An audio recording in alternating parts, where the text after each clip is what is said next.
What happens? How can we work with a fellow like this? What can we do?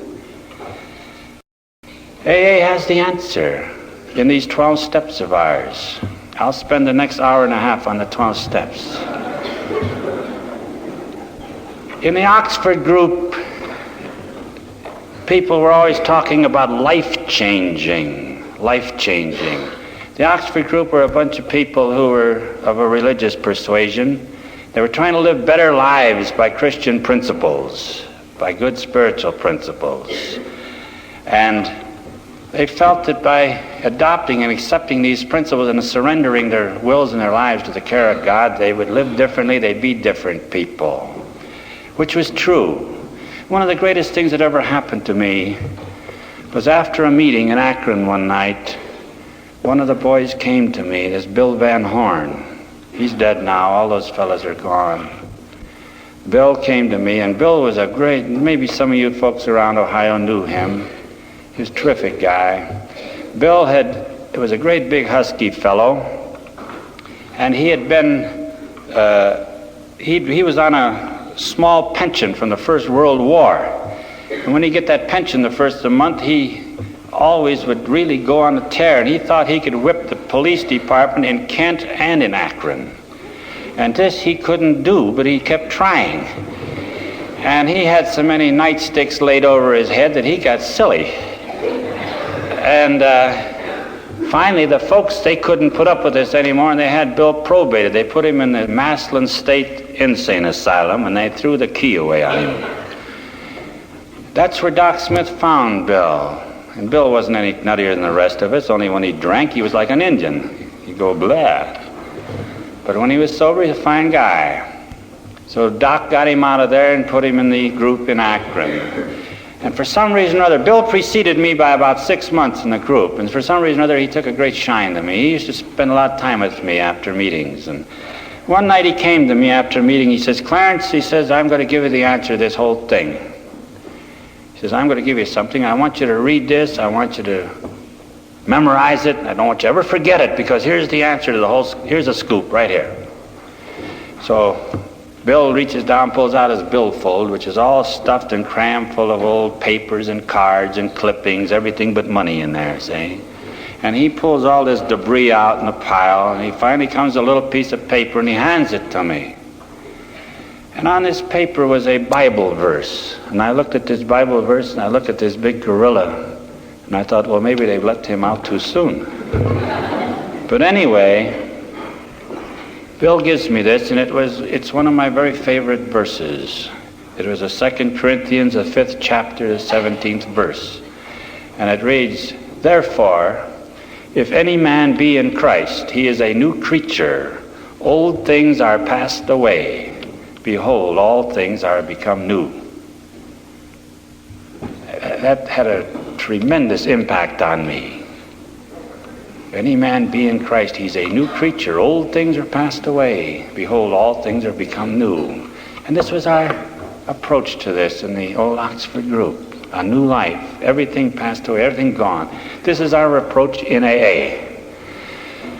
Now, where we supplanted a lot of things the Oxford group had, we had to, because we had to have something here that had more of a universality to it than the Oxford group did.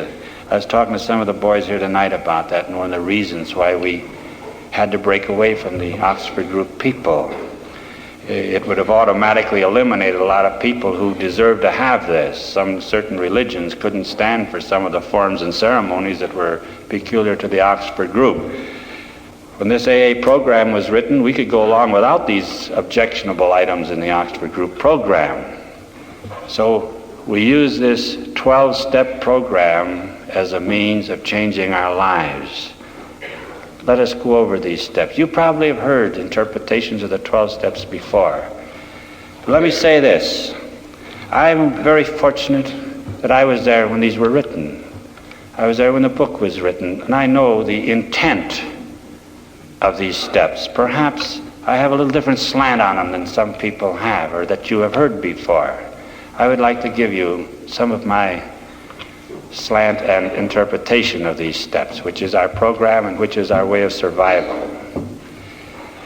In the Oxford group, we felt there had to be certain things present in order to change. There had to be a need for a change. Well, there has to be a need for a change here.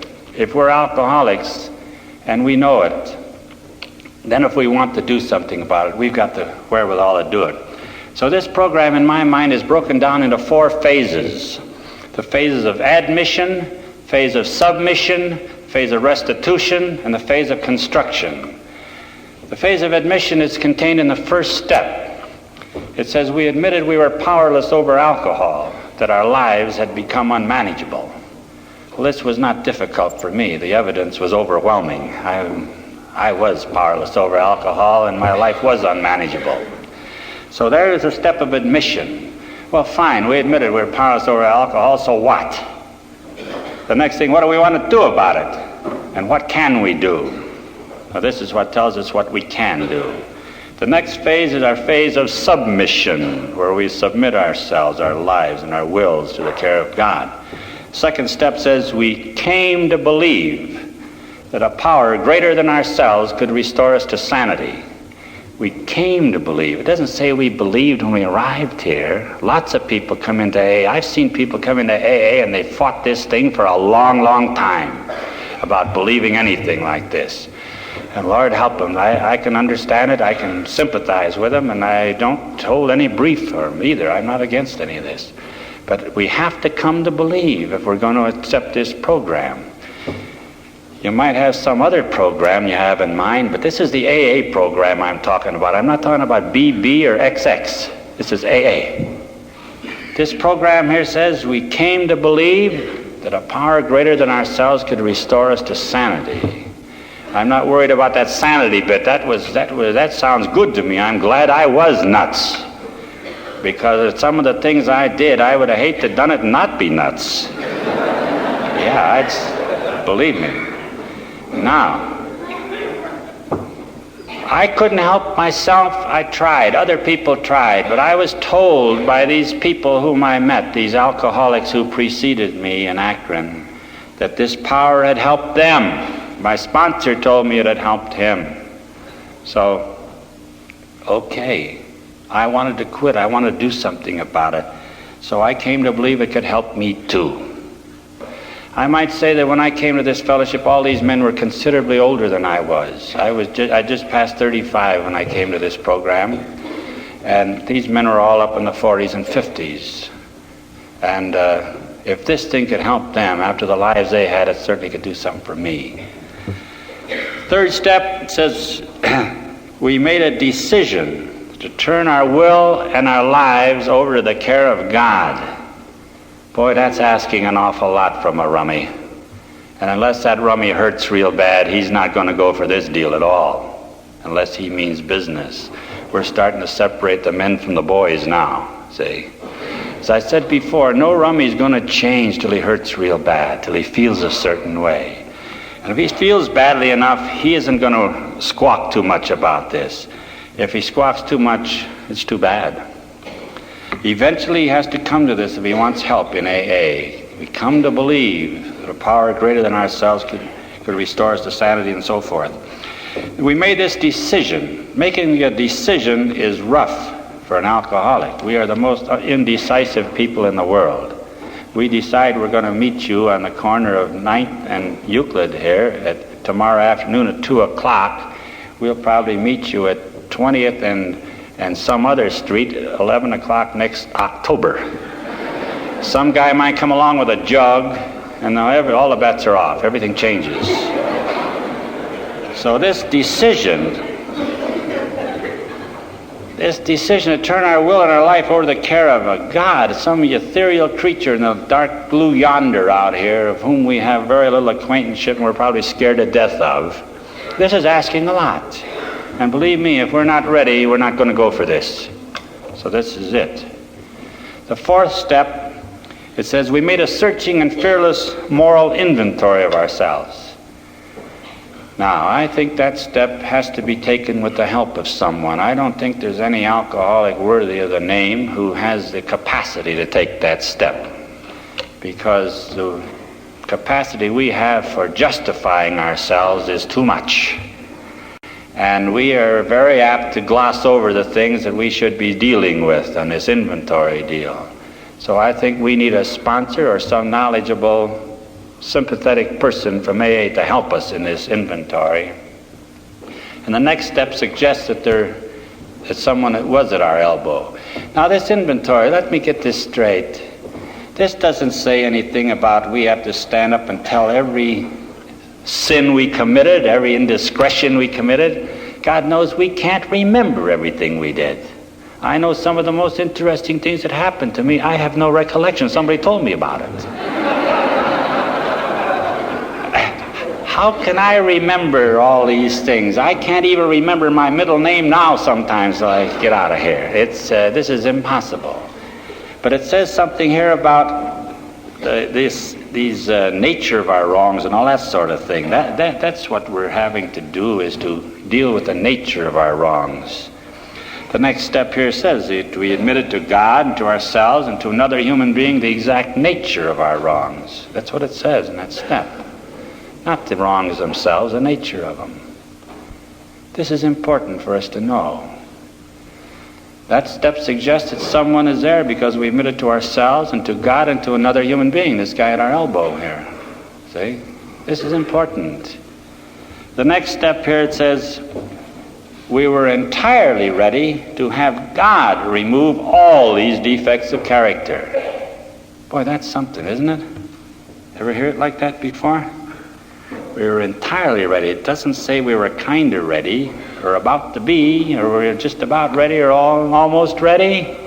It says we were entirely. An alcoholic does everything entirely. And he has to do this entirely.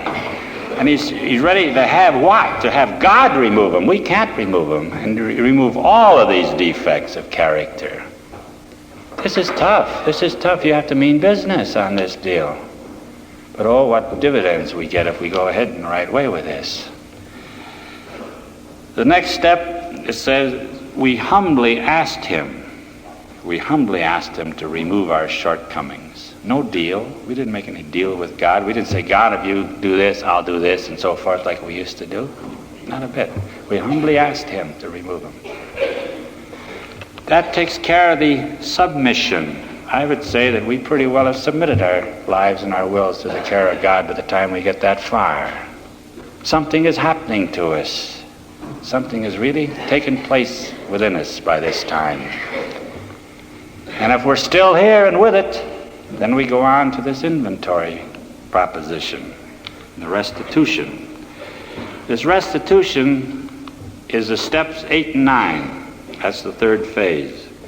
It says, we made a list of all persons we had harmed and became willing to make amends to them all. That attitude of willingness to make amends to everyone is what's important in this step. Obviously, we can't make amends to everyone because we don't know everyone we've harmed, and a lot of people are no longer available. But we have to have that attitude of willingness to face these people. Then the next step said we made direct amends wherever possible, except when to do so would injure them or others. I think this step this restitution requires someone to help us. I don't think we can do this ourselves. I don't think it's a safe thing to do. We can make, in our first blush of enthusiasm in AA, when we're in that 3-month period when we can write a better book, we can run a better group, we can do everything better, and I don't know how all these stupid birds got along all this time before I got here. When we get into this thing, boy, a lot of funny things can happen. Serious things can happen. I think there are certain stages an alcoholic goes through. I think the first 3 months is a very critical stage, because I've always said that by this time he can write a better book and he can run a better group than anybody. He was really it. If he lives through that and he gets up to about 9 months, there's another period there that could be pretty sticky. Because he's been in long enough now that there has been a lot of people who have come in after him, and he is starting to get pontificial. And he looks down his nose at some of these new ones, and he tells them how they should clean the ashtrays, and they should do this, and they should do that. And he is well nigh a real veteran